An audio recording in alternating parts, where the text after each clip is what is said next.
Also, Bronwyn is the founder of Black Women in STEAM, an organization dedicated to galvanizing the efforts of women in STEAM fields. That's precisely why we wanted her to here tonight, because we are building a movement of women who want to do just that, galvanize women, not just in the technology, but in all careers where women are underrepresented and underpaid. So I want to welcome to have a conversation with me, Bronwyn Morgan.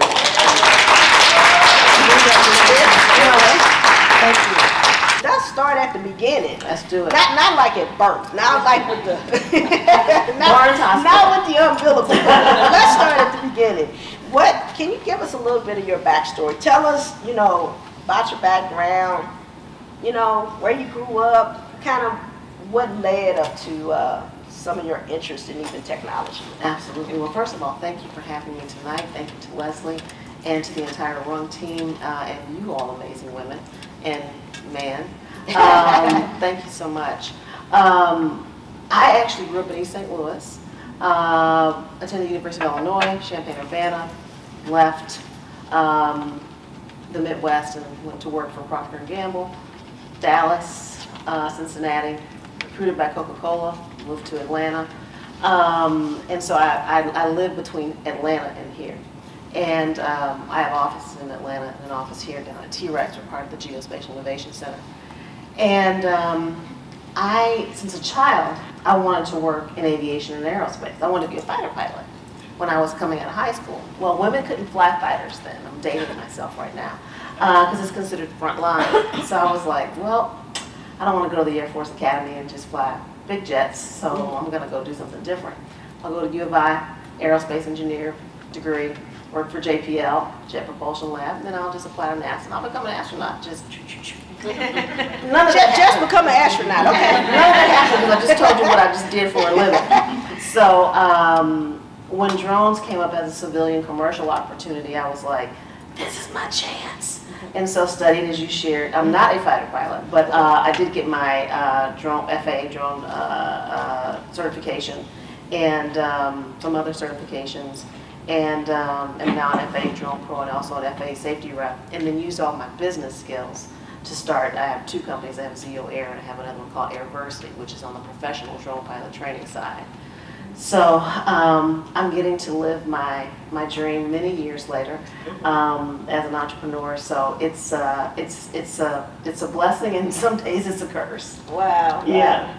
What was the spark? I mean, when, technology for many of us, depending on, and I'm not going to date myself, but there's so much available and out there now that wasn't, at least when I was in school and coming up. When you were being asked, what do you want to be when you grow up? Was that the response, or what was it that piqued your curiosity or interest in it? My early interest in aviation came from my father. Uh-huh. I was an only child, or I am still an only child. And he was, doing engineering work, and I was like the little girl / boy. I had to do the boy stuff with Dad, and so he just exposed me. I mean, we would go sit at Lambert and watch the planes land. He'd tell me what kind of plane that was, and I was into submarines and trains, just weird stuff. Or at the time that was like for girls. It's like girls don't like that stuff, but it wasn't. Over the top. It was just a general interest. Mm-hmm. And then as I went to high school, I was just like, I think I really want to do that. Mm-hmm. And so, and I think, growing up, you would hear kids say, I want to be an airline pilot. I want to be an astronaut. Now, not so much. Hence the reason we have this huge gap right now in commercial aviation. We just don't have enough pilots. And so most of the airlines are investing in training programs, because the demand is increasing and then the staffing is decreasing. Right. So I'm sure many of you have had a flight and it got canceled because there was no crew. I was on a flight in Atlanta. We landed. It was late, delayed 1,000 hours. We get there and there's nobody to come to the gate to let us off the plane.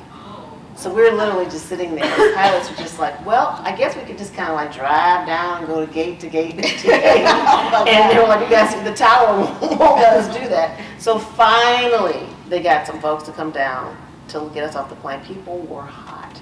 But it is because we just don't have enough people in this space. And right now, almost in any space. So as when you get to college, and you already know you had this spark of interest and this curiosity, you knew what, from your exposure with your dad, sounds like, but there was no representation, I imagine, not just of women, but certainly of women of color. So when you got to college and after, who did you connect with in terms of like fueling that spark of interest for you?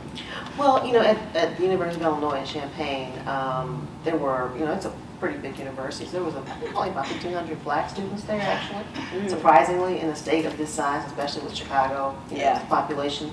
But we did have a black student union, a black student group, and we had advisors that were specifically dedicated. We had our college advisors, and then we had black advisors that nurtured us through that environment. So that created a much more cozy and intimate experience in such a large school. Mm-hmm. And so they were the reason that I was recommended when I started working for Procter & Gamble, because they were came to campus looking for students and leaders, people that were doing different things. And so because of that network, if not, I would have just been one of 30,000 students. And that's kind of propelled me on my career. And then once I got into the corporate space, I came along at a time that we're talking late 80s, early 90s, when groups around diversity were just starting to come together. Yeah. Just very barely. And so I was lucky enough to have a lot of black mentors, and white mentors for that matter, that wanted to see the company flourish and do well. As a gentleman by the name of Rich Gilchrist, white guy, who really was a champion for diversity. And then this other a black man named Kim Robinson, Jim Hurley, and some other people who really were champions for the company. And the company recognized that this was a business imperative. It wasn't just nice to do, it was a business imperative. Yeah. And so it was just a great time to come along in that space. And then from there on in my career, you're always going to seek that out and or, create those environments and or be a part of them. But many times it's still very lonely, especially in what I do now. Yeah, I can imagine. Mm-hmm. I can imagine. So, mentorship and having the allyship and support in any career path is important, and it sounds like that made the difference. So what made you make that leap, that transition from corporate to I'm going to do my own thing? What was that like? I was tired of it. I was tired of the drama. I love my work. I had too much. I love my customers. They love me. But I was just tired of all the internal politics that it's just not productive. No. And there weren't a lot of women that looked like me in my unit. And after a while, you just kind of get tired of the stress. I didn't want to go to the emergency room in the middle of the night again, thinking I was having a heart attack, and it was an anxiety and stress attack. And I was just like, you know what? Every day I walk into this building, I just feel like I'm a robot. And the amount of stress that I have to endure, I just don't want to do it anymore. And I stepped out, started my first entrepreneurial venture that had nothing to do with aviation and aerospace. And it was about taking a risk. Yeah. And I played it safe for so long, working for some major, really big companies, in middle management. But this was my chance to take a risk. And what I really wanted to do, I wanted to get to know myself beyond just those jobs. Yeah. I wanted to understand who I was more fully, not somebody else's, performance review that somebody's definition of me. Yeah. And just who am I? What are my other skills? What am I good at? What can I do? What can't I do? And I wanted to travel. I wanted to sleep in. I wanted to just have some peace in my life. And that journey it is still taking me into so many new directions that I never could have dreamed of. Is that resonating with anybody? This just turned from a fireside chat to a Mary J. Blige concert. No more drama. No more drama. No, that so resonates. I can tell with many people in here. I saw some heads nodding. So you're sick and tired of being sick and tired, and you stepped out there as an entrepreneur. So tell us about your company. Tell what exactly, because I was reading the bio and I said, this just sounds like she real smart. so tell us about your company and what you do exactly. Well, thank you, that's kind. Zeo Air is an outsourced AI-based drone services, data analytics, and autonomous system solution. So what we are is a platform for customers to create their drone missions very easily, because there's a lot that goes into it. Think about Uber, but now for hiring drone pilots. And we're also building our own autonomous system. We're building our own drone right now.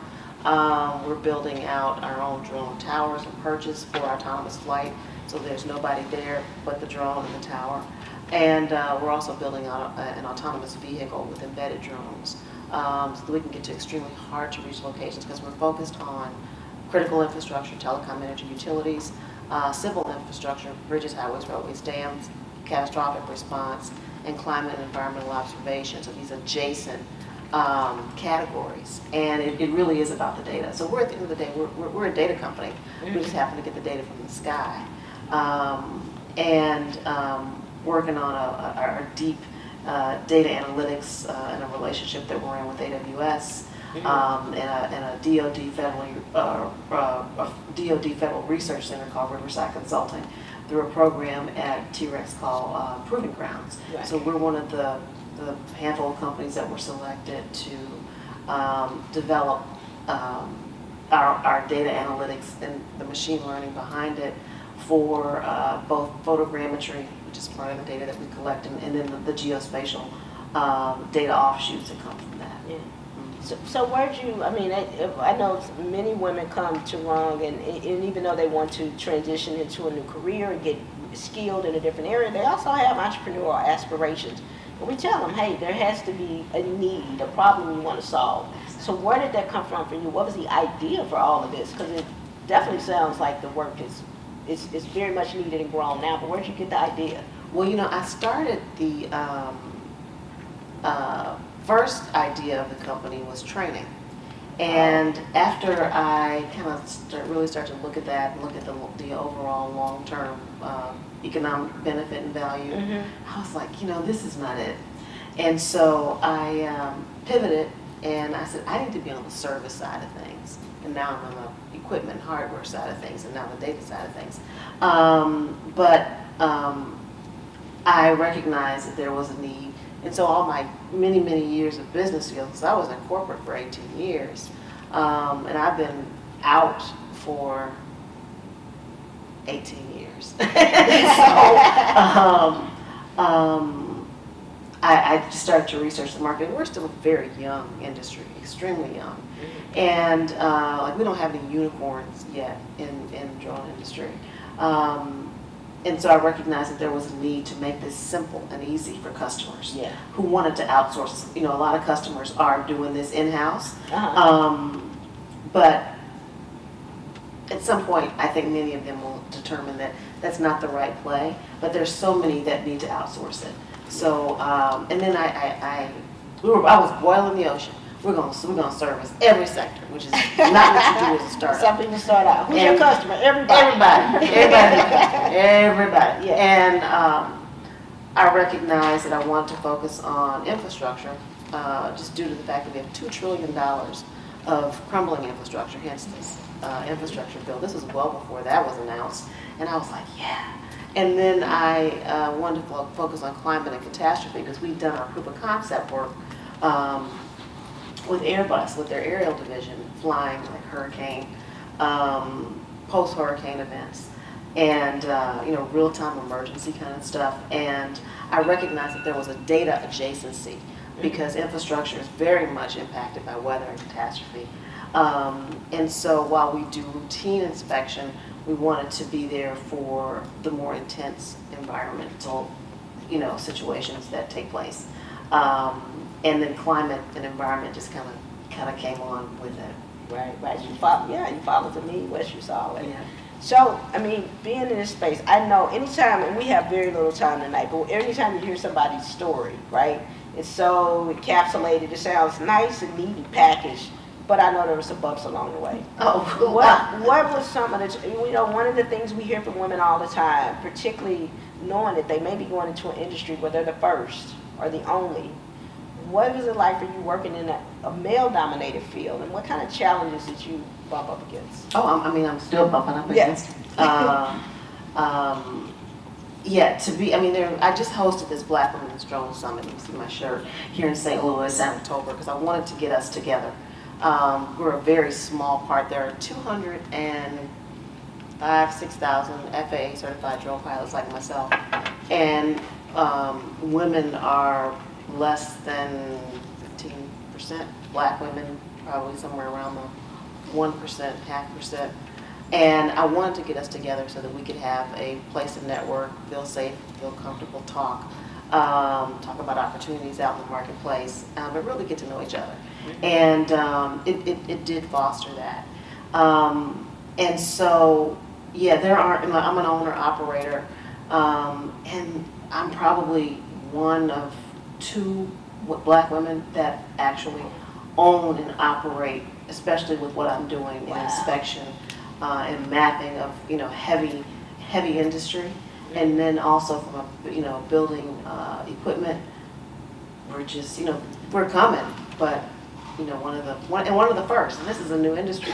Right. I didn't get my certification until 2017. Mm-hmm. So this is not an old industry by far.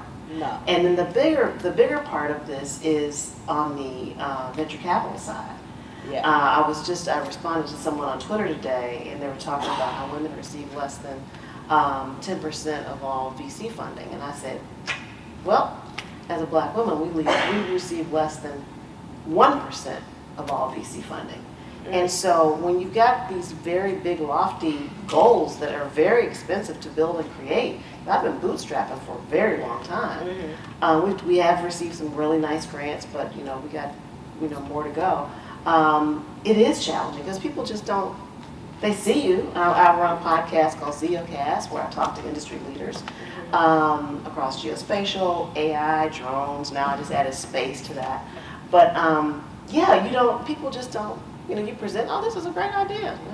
And they walk on off, and you're like, okay. Or you present, and people kind of grill you to death, right, not knowing really much about what they're asking. And then I see somebody else who does not look like me just go in with a PowerPoint deck and just get money, and I'm like, yeah, but I've been doing it. It makes it challenging. But you know what? Can't let that stop me. You just keep going, and you will find your path. Because I teach meditation also. I don't get to sleep much, but my meditation company is a separate entity. But when you put energy out into the universe, it will return to you. And it does not matter what the barriers are, what the obstacles are. It might take you longer, but when you get there, there will be a huge golden nugget waiting for you. So and it just takes a lot of persistence. And that talking about the hard bumps. Some days it's lonely, some days you just get tired and get burned out. But then you get up to fight another day. So the external challenges are always apparent. Whether you're dealing with some sort of bias, overt, not so overt discrimination. But oftentimes the biggest challenges are internal. It's between our ears, right? So our geospatial program here at Rung started off, we didn't have a lot of women interested, and all of a sudden it started taking off. I love that. It started taking off. But one of the things we realized that was so critical, our coaching component of our work helped, because many of the women were fighting that internal battle around what they thought was possible. What would you say to women in the audience, or just women in general, who, quite frankly, they're sick and tired like you were in corporate America, they're feeling stuck, they've had enough, they want to be able to have peace, but they're scared? What would you say to them? I just say do it scared. I think I forgot who it was. I don't know if it was Brene Brown or who it was, Run Towards the Roar. I think if you say it was Brene Brown or Oprah, then you say, or Maya Angelou, it was one of them. And I just say, do it scared. I mean, the first time I sat on a panel, I moderate a million panels because there aren't many people who look like me. That want to throw a little diversity in there. So you have all this salt and a little piece of pepper that flies up on the stage. And so, and I'm just, but I think also just from years of working, I'm a little older now, so I'm not as scared anymore. I just kind of speak my mind. And I just call it what it is, and I'm like, this is a bunch of malarkey. to borrow Joe Biden's word, but that's not the word I use. Yeah. So some of it I think just comes with a little bit of age, but it also depends on what you've got to consider in your life. Do you have children? You have a husband? You've got, if you're the breadwinner, or your income is important to your household. You can't. I don't have children, and so you can't just get up and I'm going to go do this new thing today, and everybody's like, we got to eat. So I think you have to be calculated. But I say, if it's in your heart, just do it scared. But put together a plan for how you're going to move forward. Like, I'm also a caretaker. I've got an elderly aunt with dementia here, and my mother who doesn't have dementia. I'm keeping up with her more than I'm taking care of her. There's really not much taking care of, but all this is now going to come to me. So I'm managing that all day, every day, and doctor's appointments, and this, that, and the other, and paperwork and legal stuff, and then all my stuff across 2 cities and a whole team. But you have to have balance. Mm-hmm. Mm-hmm. But I say on the motivation side, just do it scared, because if you don't, you'll regret that you didn't try. Yeah. And the precursor of that, however, is to get the skills that are required. Yeah. To do the work. Because I knew I couldn't run this company if I didn't have my certification, if I didn't understand. And I'm learning every day. This is all, this is like an uphill for me. And as I get into artificial intelligence, which is also a very new craft, and now I know more, but there's so much I don't. But I have I surround myself with really smart people who do know. And I'm like, I kind of play the Jack Kennedy role. Like, when he said in '63 we want to go to 68, we want to go to the moon. And they're like, how? He's like, that's what you're here for, NASA, scientists and engineers. So I'll tell people, hey, look, this is what I wanted to do. And they're just like, okay. Well, I said, well, we don't have all the money that we need now, but let's take our baby steps. But this is the vision. Mm-hmm. And I'm a big believer. I think it's an only child thing. Yeah. If you tell me I can't do something, watch me. I'm like, yeah, okay, whatever. And I think that challenge, I didn't realize I was as competitive as I was until I realized I was as competitive. Mm-hmm. I'm just like, you don't get to tell me what I can do and can't do. God made you. I'm the goddess here. Right. I'm wearing my little crown to the meeting. So, I think it's just that burning desire. And you can do it. Mm-hmm. You got it in you. And you're going to fail. Yeah. I have failed so many times. Mm-hmm. And it made me smarter, tougher, and not afraid of it. Yeah. Wow, we just had that conversation here at Rung. A failure is the feedback of champions, right? Because really there is no failure if you keep going. Exactly. Use the feedback, learn from it, keep going. In terms of skill sets, I'm sure it's easy for women who are either looking at this online or the women in the audience and say, man, she just looks like she knew what she wanted to do, and she had maybe a natural inclination and capability to do that. For women who are transitioning from one career and considering a career in technology, right? And we're talking about skills. Do you think it's like, you got to go back to college, or what does that skill acquisition, skill development piece look like from your perspective? And I think it depends on the work. Yeah. If I wanted to become, I wanted to design rockets, then I would have had to have gone back to school. That's just that I'm not going to be able to do that. Mm-hmm. But in my industry, the cost of entry wasn't that insurmountable. Now, there are people who have a lot more aviation experience than I do, but I have a lot more business experience than they do. People that have a lot more tech experience than I do, but I've done a lot of work. I've worked in Silicon Valley in different capacities for the last 20 years, and I can learn it. But when it comes to my role is to guide the organization to meet the strategy objectives. And so knowing how to hire what I need Yes. is what is most important. But really determining what is the role. Are you going to run a company, or are you going to work at a company in tech? But then go getting the certifications and the skills again that you need, and the internship. Sometimes some of the work might be free that you're doing just so that you can get your foot in the door and learn in an environment that may not have as much risk associated with it. But yeah, and because you want to be able to be the baddest ass in the room. Yeah. You want to be a badass when you walk in, and eager to learn, and that's so important.